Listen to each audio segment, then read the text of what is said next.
बातमीपत्रात आता पाहूयात गल्लीपासून ते दिल्लीपर्यंतच्या ताज्या घडामोडींचा धावता आढावा। शिवसेना उद्धव बाळासाहेब ठाकरे पक्षाने आज छत्रपती संभाजीनगरात हंबरडा मोर्चा काढला। स्वतः पक्षप्रमुख उद्धव ठाकरे यांनी या मोर्चाचे नेतृत्व केले। या मोर्चाद्वारे त्यांनी अतिवृष्टीमुळे गतितगात्र झालेल्या शेतकऱ्यांना कर्जमुक्ती देण्यासह त्यांच्या विविध मागण्या पूर्ण करण्याची मागणी केली। यासाठी संभाजीनगरसह आसपासच्या अनेक जिल्ह्यातील शेतकरी व ठाकरे गटाचे कार्यकर्ते संभाजीनगरात एकवटले होते। ठाकरे गटाने हा मोर्चा आगामी स्थानिक स्वराज्य संस्थांच्या निवडणुकीच्या पार्श्वभूमीवर काढला। त्यामुळे उद्धव ठाकरे यांनी या मोर्चाद्वारे आपल्या पक्षाला मराठवाड्याच्या राजधानीत पुन्हा एकदा गतवैभव मिळवून देण्याचा प्रयत्न केल्याची चर्चा आहे। उद्धव ठाकरे म्हणाले, विरोधी पक्षनेता नेमण्यासाठी नियम कायदे लागत असतील तर उपमुख्यमंत्री कसा नेमला जातो? संविधानात उपमुख्यमंत्री पदाचा कोणताही उल्लेख नाही। त्यानंतरही येथे 2-2 उपमुख्यमंत्री नेमण्यात आलेत। त्यामुळे तुम्ही आम्हाला विरोधी पक्षनेतेपद देत नसाल तर या अवैध उपमुख्यमंत्र्यांचाही दर्जा काढून घ्या। हे दोन्ही उपमुख्यमंत्री साधे मंत्री म्हणून फिरले पाहिजेत। त्यांना उपमुख्यमंत्री पदाची मस्ती करता येणार नाही। आम्ही त्यांना उपमुख्यमंत्री मानत नाही हे मी आज जाहीर करतो। आमचे उपमुख्यमंत्री कुणीही असू शकत नाहीत। तुमच्याकडे एवढे पाशवी बहुमत आहे, केंद्राच्या सरकारचा वरदहस्त तुमच्यावर आहे, तरीही तुम्ही विरोधी पक्षनेत्यांना घाबरता। जोपर्यंत सर्वसामान्य जनता आमच्या पाठीशी आहे तोपर्यंत आम्हाला अशा कोणत्याही पदाची गरज नाही। आम्ही जसे बसायचे तसे तुमच्या बोकांडी बसतच आहोत। पण विरोधी पक्षनेत्यांना काही विशिष्ट अधिकार असतात। त्याला सरकारला प्रश्न विचारण्याचा अधिकार असतो। त्यानंतरही तुम्ही विरोधकांना हे पद द्यायला तयार नाही असे उद्धव ठाकरे म्हणाले। उद्धव ठाकरे म्हणाले, सरकारने लाडक्या बहिणींना सप्टेंबरचा हप्ता आज ऑक्टोबरमध्ये टाकला आहे। निवडणुकीवेळी त्यांनी 3-4 महिन्यांचे हप्ते एकाच वेळी दिले होते। या लोकांनी या योजनेतही पैसे खाल्लेत। वोट चोर गद्दी छोड अशी घोषणा दिल्यानंतर या बुडाला आग लागली। त्यामुळे कुणीही प्रस्ताव न देता पंतप्रधानांनी स्वतः बिहारच्या महिलांच्या खात्यात 10,000 रुपये टाकलेत। मग माझ्या महाराष्ट्राने काय घोडे मारलेत? बिहारला मदत केली म्हणून आमचा पोटशूळ उठण्याचे कारण नाही, पण तुम्ही भाजपचे नव्हे तर संपूर्ण देशाचे पंतप्रधान आहात। निवडणूक असो किंवा नसो, तुम्ही संपूर्ण देशातील महिलांच्या खात्यात प्रत्येकी 10,000 रुपये का टाकत नाहीत, असे उद्धव ठाकरे म्हणाले। आगामी स्थानिक स्वराज्य संस्थांची निवडणूक आम्हाला महायुती म्हणूनच लढवायची आहे, पण काही जण आमच्याशी छळ कपट करत आहेत। जे लोक आमचा छळकपट करत आहेत त्यांना रोखण्याची गरज आहे, असं सूचक विधान उपमुख्यमंत्री एकनाथ शिंदे यांच्या नेतृत्वातील सत्ताधारी शिवसेनेचे नेते तथा राज्याचे सामाजिक न्यायमंत्री संजय शिरसाट यांनी केले आहे। त्यांचा रोख हा स्वपक्षातीलच नेत्यांकडे असल्याचं मानलं जात आहे। छत्रपती संभाजीनगर इथं शुक्रवारी उपमुख्यमंत्री एकनाथ शिंदे यांच्या नेतृत्वात शिवसेनेची एक बैठक झाली। या बैठकीत बोलताना संजय शिरसाट यांनी वरील विधान केले। ते म्हणाले, शिवसेनेला महायुती म्हणूनच स्थानिक स्वराज्य संस्थांच्या निवडणुकांना सामोरे जायचं आहे। महायुतीचा भगवा झेंडा फडकवायचा आहे, पण काही लोक आमचा छळकपट करण्याचा प्रयत्न करतात। त्यांना रोखण्याची गरज आहे। मी इतरांविषयी बोलत नाही, मी महायुतीबद्दलही बोलत नाही, पण आपल्यातीलच काही लोकांना युती होऊ नये असं वाटत आहे। आपण त्यांच्यापासून सावध राहिलं पाहिजे, असं ते म्हणाले। संजय शिरसाट यांच्या या विधानाची जिल्ह्याच्या राजकीय वर्तुळात उलटसुलट चर्चा सुरू झाली आहे। अनेकांनी त्यांचे हे विधान सत्ताधारी भाजपला उद्देशून असल्याचा दावा केला, पण नंतर एका वृत्तवाहिनीशी बोलताना संजय शिरसाट यांनी हे विधान इतर पक्षातील नेत्यांविषयी नव्हे तर स्वपक्षीयांनाच उद्देशून केल्याचं स्पष्ट केलं। ते म्हणाले, महायुतीत सर्व निवडणुका लढत असताना काही लोकांची युती करायची नाही किंवा युती न करता स्वतःचा स्वार्थ साधण्याची मानसिकता तयार झाली आहे। हा त्यांच्यासाठी दिलेला इशारा होता। एकनाथ शिंदे यांनी आम्हाला आगामी निवडणूक आपल्याला महायुती म्हणूनच लढण्याचा आदेश दिलाय, त्यामुळे इतरांनी त्यावर काही बोलणं योग्य नाही। वरिष्ठ नेते निर्णय घेत असतात, त्यामुळे खालच्या पातळीवरच्या नेते जे स्टेटमेंट देत आहेत ते योग्य नाही। त्यामुळे त्यांना इशारा देण्यासाठी आम्ही हे विधान केलंय। शेतकऱ्यांच्या मागण्यांसाठी हंबरडा मोर्चा काढण्यापूर्वी स्वतःला आरशात पहा, असा टोला मुख्यमंत्री देवेंद्र फडणवीस यांनी शनिवारी शिवसेना उद्धव बाळासाहेब ठाकरे पक्षाचे पक्षप्रमुख उद्धव ठाकरे यांना हाणला। उद्धव ठाकरे यांनी स्वतःला आरशात पाहावे। त्यांनी स्वतःला आरशात पाहिले तर ते अशा प्रकारचे मोर्चे काढणार नाहीत, असे ते म्हणालेत। महाराष्ट्रातील सर्वच जिल्ह्यांना विशेषतः मराठवाड्याला अतिवृष्टीचा मोठा फटका बसला, त्यामुळे शेतकऱ्यांना कर्जमाफी देण्यासह इतर मागण्यांसाठी ठाकरे गटाने छत्रपती संभाजीनगरात हंबरडा मोर्चा काढला आहे. उद्धव ठाकरे यांनी स्वतः या मोर्चाचे नेतृत्व केले. या पार्श्वभूमीवर मुख्यमंत्री देवेंद्र फडणवीस यांनी उद्धव ठाकरे यांना वरील टोला हाणला आहे.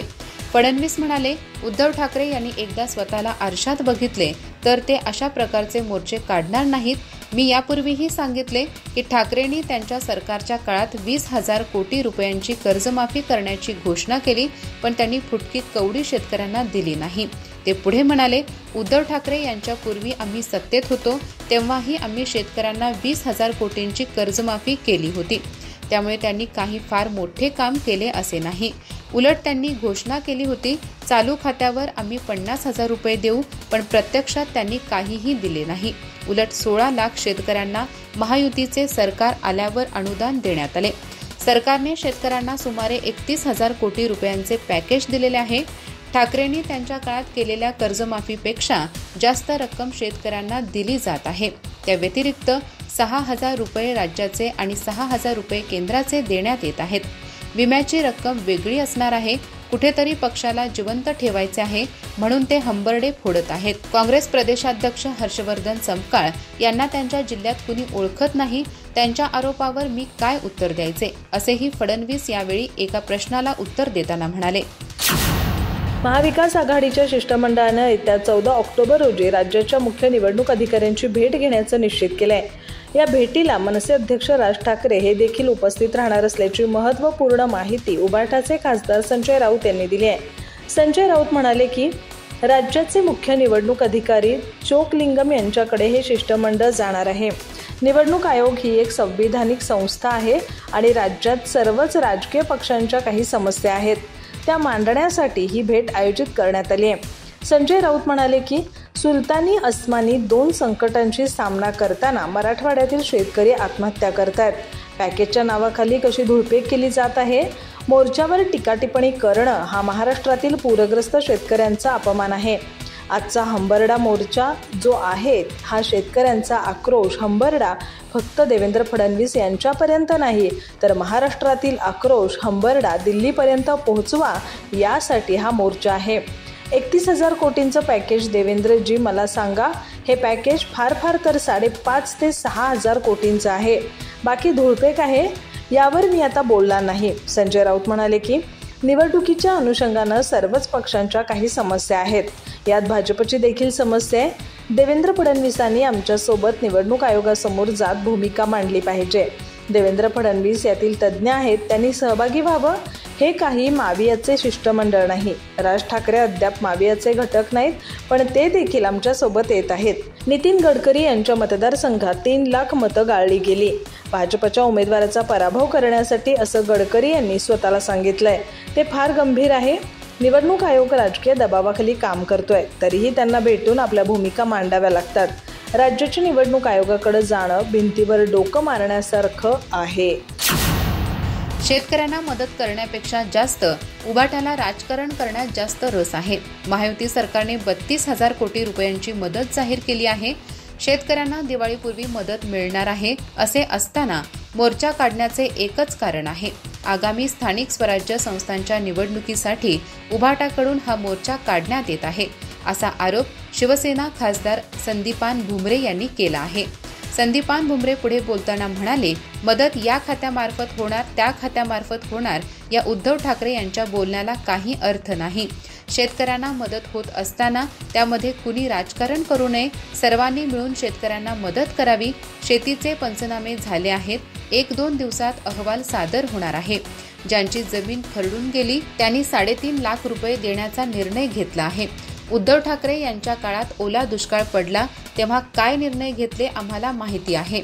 हे केवळ निवडणुकीसाठी सुरू आहे, पण शेतकऱ्यांच्या प्रश्नात जर राजकारण केले तर शेतकरी उबाटाला माफ करणार नाही.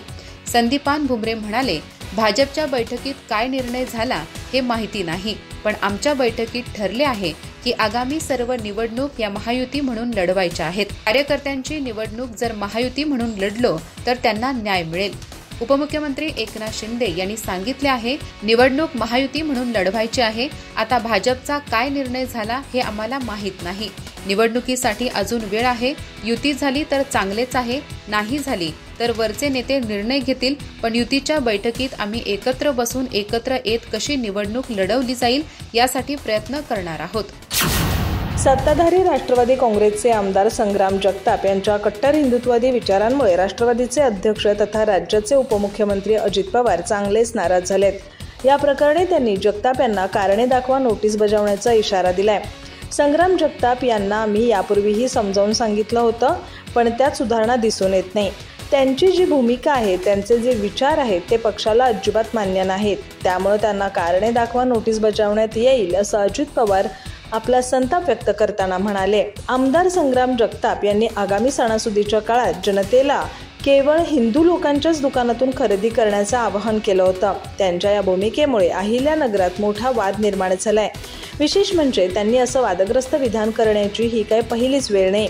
त्यांनी यापूर्वी सुद्धा असं प्रक्षोभक विधान केलं होतं. त्यानंतर अजित पवार यांनी त्यांना समजावून सांगितलं होतं. पण आता पुन्हा जगताप यांनी कट्टर हिंदुत्ववादी विचार प्रकट करून राष्ट्रवादीच्या विचारसरणीला फाटा दिलाय. त्यामुळे अजित पवार चांगलेच संतप्त झालेत. अजित पवारांनी आज सकाळीच पत्रकारांशी संवाद साधताना संग्राम जगताप यांच्यावर कठोर कारवाई करण्याचे संकेत दिलेत. ते म्हणाले, खरं तर अरुणकाका जगताप हयात होते तोपर्यंत तिथं सर्व काही सुरळीत होतं. पण आता काही लोकांवरील जबाबदारी वाढली आहे. आपल्या वडिलांचं छत्र हरवलं आहे. यावेळी आपण अधिक जबाबदारीनं वागलं पाहिजे, बोललं पाहिजे. हा महाराष्ट्र शिव, शाहू, फुले, आंबेडकरांचा आहे. हा सर्वांना बरोबर घेऊन चालणारा आहे. मी एका कार्यक्रमाला गेलो होतो, तेव्हा त्याला समजावून सांगितलं होतं. त्यावर त्यानेही मला सुधारणा करण्याचा शब्द दिला होता. देशाचे लक्ष असलेल्या मुंबई महापालिका निवडणुकीच्या पार्श्वभूमीवर एक महत्त्वाची राजकीय घडामोड समोर आली आहे. जैन मुनींनी आता चक्क राजकारणात उडी घेतली आहे. जैन मुनी निलेश चंद्र यांनी आज शांतिदूत जनकल्याण पक्षाची घोषणा केली. विशेष म्हणजे हा पक्ष आगामी मुंबई महापालिका निवडणुकीत उमेदवार उभे करणार आहे. जैन समाजाचे चिन्ह हे शांतिदूत कबूतर आहे.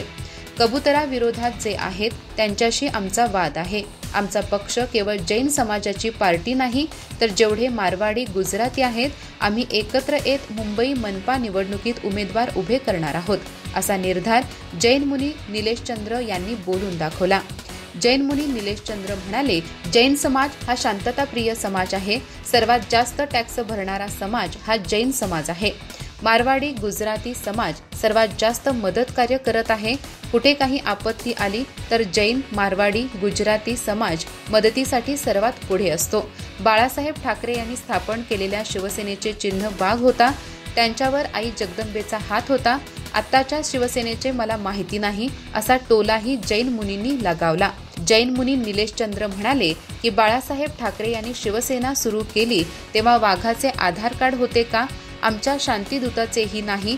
जर शिवसेना वाघाच्या नावाने उभी राहू शकते तर आमच्या जैन समाजाचा पक्ष कबुतराच्या नावाने सुरू होऊच शकतो.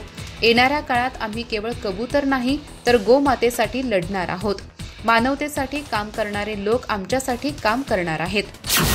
भाजप हा पूर्णपणे जातीवादी आणि विभाजनवादी पक्ष असल्याची टीका काँग्रेसचे माजी प्रदेशाध्यक्ष नाना पटोले यांनी केली आहे. भाजपचं उद्दिष्ट देशातील समाजात फूट पाडून धर्म आणि जात याच्या आधारावर राजकारण करणं हेच असल्याचा आरोप त्यांनी केलाय.